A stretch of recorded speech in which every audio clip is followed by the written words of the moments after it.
Have you ever heard a song that felt like a whisper, a secret meant only for you? There was a voice in the late 90s that didn't shout to be heard. It moved gently into your mind, like a confidant you'd never met, but who understood you in some uncanny way. His name was Elliott Smith. He wasn't a rock star in the traditional sense. He was a companion for the quietest moments. His music was a shelter for a generation of kids who felt out of place and left behind. He wrapped his most painful confessions in heartbreakingly beautiful melodies, creating a sound that could both soothe you and haunt you. He was the gentle voice of sorrow, a fragile genius who turned his own broken pieces into immortal art. To understand Elliott Smith, picture the Pacific Northwest in the early 1990s. The music scene was defined by a roar. It was the era of grunge, Nirvana, Pearl Jam, Soundgarden. The sound was loud, aggressive, drenched in feedback and fury. It was the voice of a generation blasting out of Seattle and taking over the world. But a few hours south, in the rainy, sleepy city of Portland, Oregon, a different current was taking shape. This was a quieter rebellion. In smoky bars, damp basements, and dimly lit coffee houses, an introspective, folk-leaning scene emerged. It was music for the quiet moments, for the feeling after the party when you were left alone with your thoughts. In this world of hushed confessions and acoustic guitars, Elliott Smith would find his voice. But the journey to that quiet place began years earlier, in a childhood that was anything but peaceful. He was born Stephen Paul Smith in Nebraska, but spent deeply formative years in a suburb of Dallas, Texas. After his parents' divorce, he lived with his mother and stepfather, a man named Charlie. Later in life, Elliott alluded to a home filled with fear and suggested he endured physical and emotional abuse. Some relatives disputed or denied that account. What's certain is that music became his sanctuary. He started piano at 9 and got his first guitar at 10. It wasn't a hobby, it was an escape hatch. He would close his door for hours, teaching himself to play, dissecting the intricate melodies of the Beatles, his lifelong idols. He had an innate grasp of harmony and song structure. For a boy who felt unsafe in his own home, music became the one place he could translate his pain into something beautiful. That early darkness would follow him into his lyrics. It wasn't just a vague darkness, it was a specific haunting presence. While he was often guarded when speaking about his childhood directly, the trauma is woven into the very fabric of his art for those who know how to listen. You can hear it in the chilling, almost nursery rhyme-like delivery of lines from his early work. Consider the song, Some Song, where he sings, "Charlie beat you up week after week, and when you grow up, you're going to be a freak." The name Charlie was his stepfather's. Or listen to Flowers for Charlie, a heartbreaking song written from the perspective of someone trying to comfort an abuse victim. He wasn't just writing about sadness in the abstract. He was documenting specific scenes and feelings from a childhood he felt he had to survive. The key to understanding Elliott's lyrics is that he rarely wrote in broad strokes. He wrote in Polaroids, 2:45 a.m., Waltz number 2 XO, Needle in the Hay. These aren't just titles. They are specific moments in time, snapshots of a feeling. He's taking you into a room, showing you what happened there. That specificity, that feeling of bearing witness to a private, painful memory, is what makes his songs so devastatingly intimate. And many of those early snapshots seem to come from that house in Texas. This context is crucial. His lifelong battle with depression and addiction wasn't a rock and roll cliche.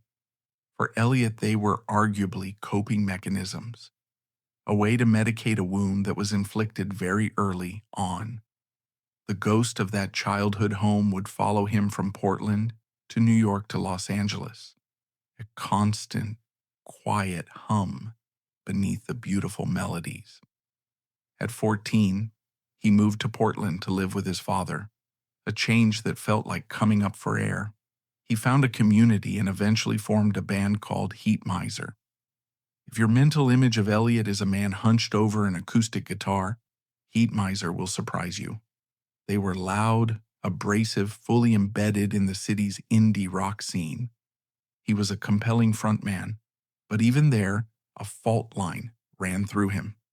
By night, he played roaring, guitar-driven rock. In private, he wrote a different kind of song, fragile, confessional, finger-picked. He feared showing them to anyone, especially his bandmates. Too soft, too vulnerable, too far from what the scene demanded. There's a small story about how his solo career truly began. He recorded those private songs on a 4-track in a friend's basement. He had no intention of releasing them. But his then-girlfriend, J.J. Gonson, heard them and was floored. She pushed him to send a tape to the local independent label, Cavity Search Records. Elliott, reluctant as ever, finally agreed. The label signed him almost immediately, and those basement recordings became his first album, Roman Candle. It was the beginning of the end for Heatmiser. As he released his stark second solo album, Elliott Smith, the tension became unbearable. He lived a double life, indie rocker by night, secret folk troubadour by day. His bandmates felt blindsided. Elliott felt trapped. He chose the quiet songs. This is where the legend takes shape. With Either Or and XO, he perfected a signature sound built on contradictions. Intricate guitar lines paired with a delicate, double-tracked vocal. Melodies sweet enough to make you swoon, words sharp enough to cut.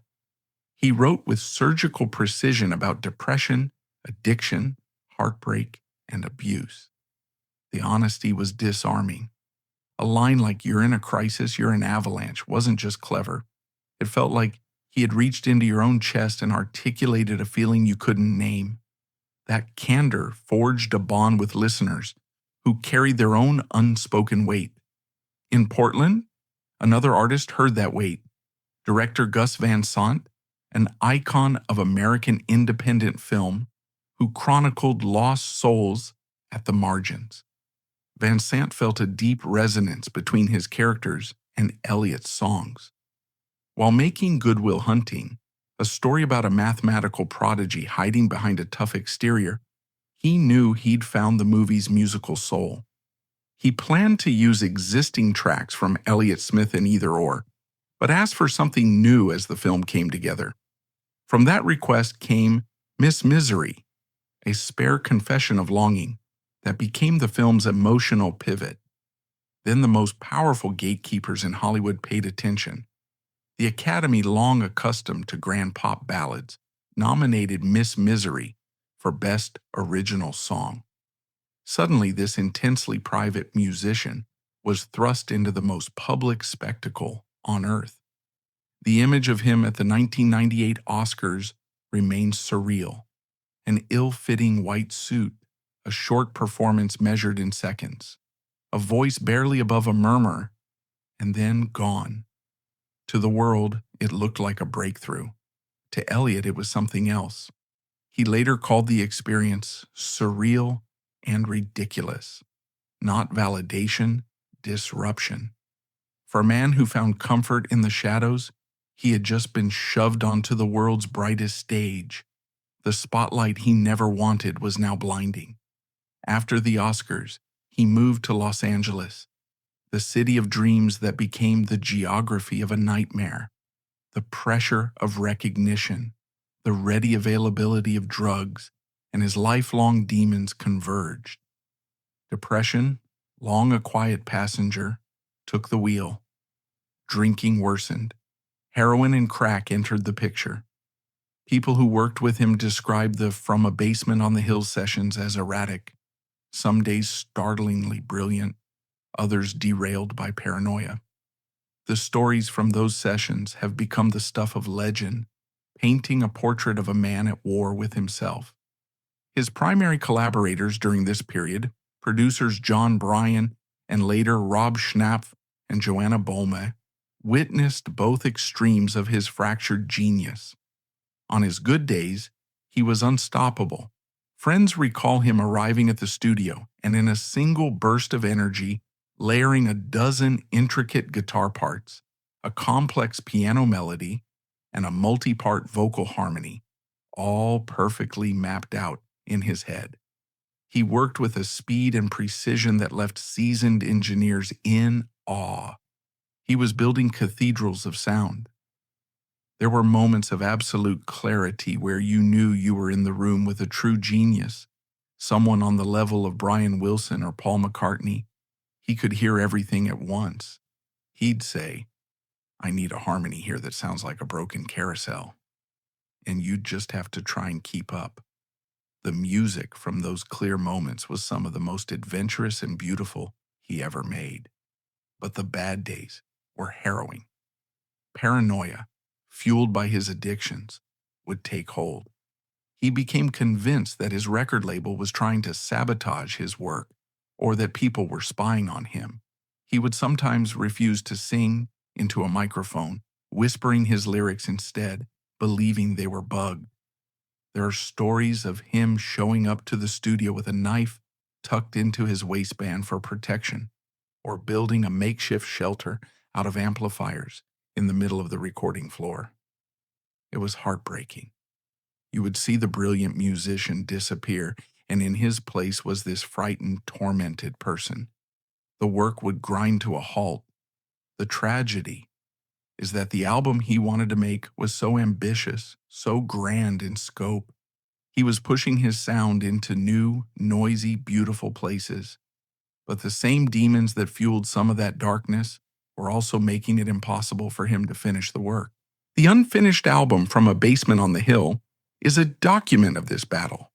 It's a sprawling, sometimes contradictory masterpiece, with moments of stunning beauty sitting right next to walls of distorted noise.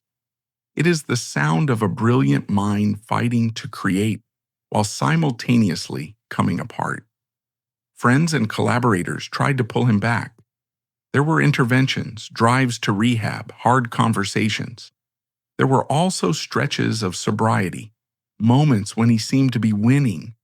He sought treatment at a Beverly Hills clinic, and by the fall of 2003, those around him said he looked clearer, focused, determined to finish a sprawling, adventurous record. Then came October 21st, 2003.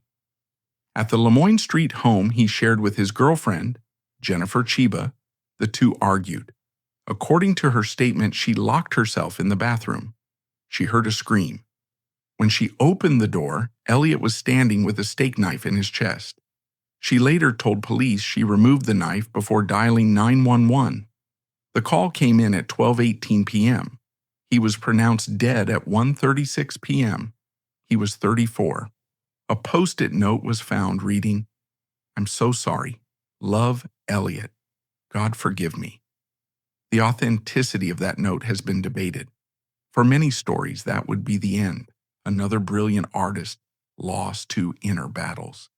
But the circumstances of Elliott Smith's death resist neat endings. The official coroner's report, the document that matters most, did not declare a suicide. It recorded the manner of death as undetermined, citing features atypical of self-inflicted stabbing alongside others that could be consistent with it. The ambiguity left a fissure that has never fully closed. Some friends and fans accept that, in a moment of despair, he may have taken his own life. Others, including people close to him, have publicly questioned that view and suspect foul play. No charges were ever filed. Officially, the case remains unresolved. Before the solo years, there was Heatmiser, a band whose discography is a compact snapshot of Pacific Northwest alt-rock in the early 1990s. Dead Air, 1993, was brash and hook-heavy. Cop and Speeder, 1994, sharpened the angles.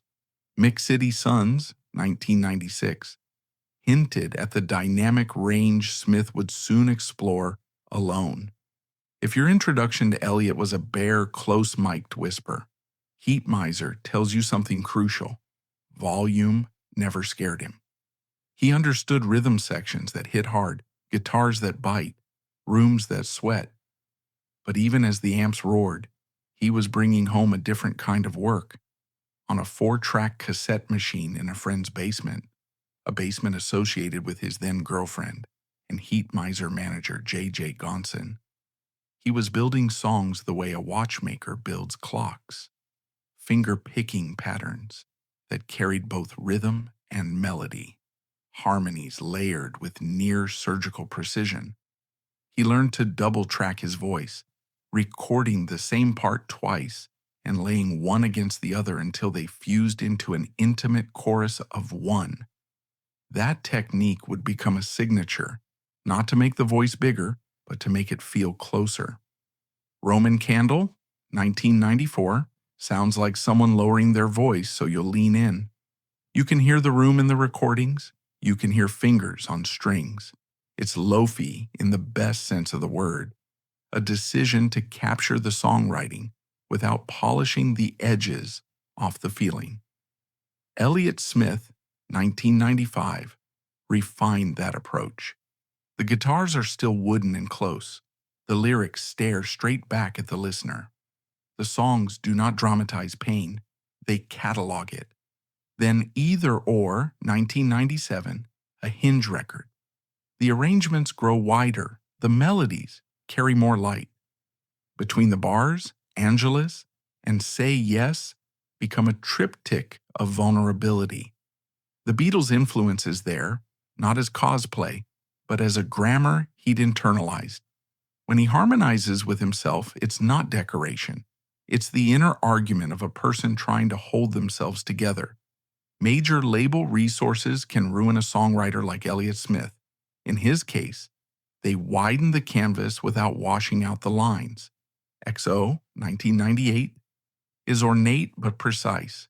Pianos arrive, strings bloom, drums punch through, but the songwriting stays meticulous. Waltz number 2, XO, takes a classic, almost music box chord turn and sets a family drama on top of it. Baby Britain spins out with jangling momentum, the melody skating right over the ache. The record is Technicolor, but every color is there to serve the melody. Figure 8, 2000, goes further. The palette is bolder, the arrangements sometimes swirl to the point of dizziness. Intentionally, like a mind trying to keep a dozen thoughts in the air.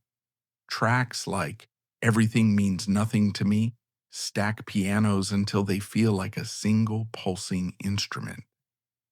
Son of Sam is upbeat in sound, cryptic in text. Elliott loved that kind of duality. If Roman Candle was a bedroom, Figure 8 is an observatory. If you strip the mythology away, what made the songs work was craft. Elliott wrote in keys that suited a soft, compressed vocal. He loved chords that felt unexpected, that would subtly twist a beautiful melody just enough to make it feel haunted. His right hand turned a small acoustic guitar into a rhythm section, arpeggiating and accenting in the same figure, and the double-tracked vocal, that whisper plus whisper, gave the sense of a person who is both confessing and comforting at the same time. The complexity was never for show. It was there because emotion, especially conflicting emotion, rarely fits into 3 simple chords. He also edited. That's not the glamorous part of songwriting, but you can hear it in the way his melodies never overstay their welcome. He'd take a line you thought was the chorus and let it pass, like a thought you couldn't quite hold. He trusted the listener to follow him into corners most pop songs avoid. The Oscars performance is often remembered as a strange cultural collision, a shy indie songwriter on a stage designed for spectacle. The truth is less cartoonish and more human. Elliott said yes in part because the song mattered to the film, and the film mattered to him. He did the work, walked out in the white suit, sang into a room that didn't come to see him, and walked off. The cameras made it look like a coronation. He experienced it as a disruption, a reminder that the industry is a machine, and he was a person who liked small rooms. But the exposure changed everything. He became more recognizable in public, more marketable to his label, more interruptible. It's easy to narrate a straight line from that night to his worst years. Life is never that clean. What's clear is that the pressure interacted with problems that already existed, depression, anxiety, addiction, and made them harder to manage. Los Angeles can be a factory for reinvention or a maze. For Elliott, it was both. He worked with producers and engineers who believed in him, people who could hear exactly how to build a frame around what he did. But the city also made his vices easier to feed. Accounts from that time describe studio days where he was incandescent.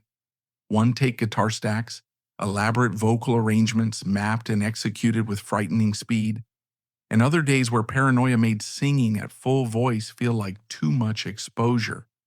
Friends tried to pull him out. Some efforts helped. He had periods of sobriety. He experimented with treatment programs. He wrote with real momentum. If you listen to the demos and session outtakes that circulate, you hear a mind pushing towards something larger and stranger than anything he'd done. The record he was building in those years, the one he didn't live to finish, became From a Basement on the Hill, 2004. It is not a suicide note. It's a sprawling, ambitious album that tries a lot of ideas, blown-out textures, dissonant guitar stacks, percussive experiments, and still, at its core, is structured like an Elliott Smith record. Melodies first, emotion articulated by harmony, the voice close to your ear. The team that finished the album after his death made choices that some fans debate, but what survives on the record is unmistakably him. The facts we have are sparse and, in places, contested. We know there was an argument. We know what his girlfriend said she did next. We know a call went to 911 at 12:18 p.m. We know he was pronounced dead at 1:36 p.m. We know there was a note and that some people doubt its authenticity. We know the autopsy found 2 chest wounds, called out features unusual in suicides by stabbing, and still concluded that both suicide and homicide were plausible scenarios. We know the toxicology did not show illicit drugs. Everything beyond those facts lives in the realm of interpretation. The job of detectives, the job of journalists, the temptation of fans to make a mystery solvable when it might not be. What we can say responsibly is that the case remains officially unresolved, and that grief tends to look for endings that the world doesn't always provide. After he died, fans in Los Angeles gathered at a mural on Sunset Boulevard, the one from the Figure 8 cover, and turned it into a living memorial. Messages layered over messages, flowers, candles, lyrics. The wall has been defaced and restored more than once, just like memories get rewritten as they're re-remembered. Posthumously, the people who loved his work pushed to keep it heard. From a Basement on the Hill arrived a year after he died. New Moon, 2007, gathered earlier recordings. An Introduction to Elliott Smith, 2010, gave new listeners an entry point. Heaven Adores You, 2014, stitched recollections and rare audio into a portrait that wasn't about sensationalizing the darkness so much as showing the breadth of a life. Elliott Smith is sometimes reduced to shorthand. Sad guy with a guitar. That's not only cruel, it's untrue. The songs endure because they are built extraordinarily well. They migrate across generations because the craftsmanship allows emotion to travel without spoiling.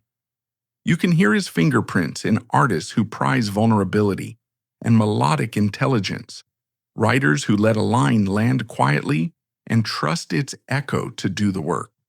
There's also something else. dignity. He wrote about addiction and depression without making them romantic. He refused to make pain spectacular. That stance matters, especially now when attention rewards the loudest confession. He let the work be the confession. He left space for the listener to recognize themselves without being told how to feel. There are two temptations with a life like this. One is to turn it into a parable about genius and suffering, as if talent requires damage. The other is to become amateur detectives and pretend that if we just analyze the note long enough, we'll find the answer that lets us sleep. Both are ways of protecting ourselves from the truth that sometimes the people who save us with their songs need saving too, and that the way they left us will never make sense. What we can do is pay attention, the way he taught us to the chord that tilts when you don't expect it, to the phrase that lands like a hand on your shoulder. A small voice can carry across a room if the room is quiet. Elliott Smith's life was a beautiful contradiction, a gentle soul who wrote brutal truths, a virtuoso uncomfortable with acclaim, a person who comforted millions, yet could not always find enough for himself. We may never have definitive answers about his final hours, but the legacy is clear. He made quiet songs feel monumental, and in the quietest moments, for anyone who has ever felt lost, they still do. If this story resonated with you, please like the video and share your thoughts in the comments below. And please subscribe for more stories that explore the complexities of the human experience. Thank you for watching.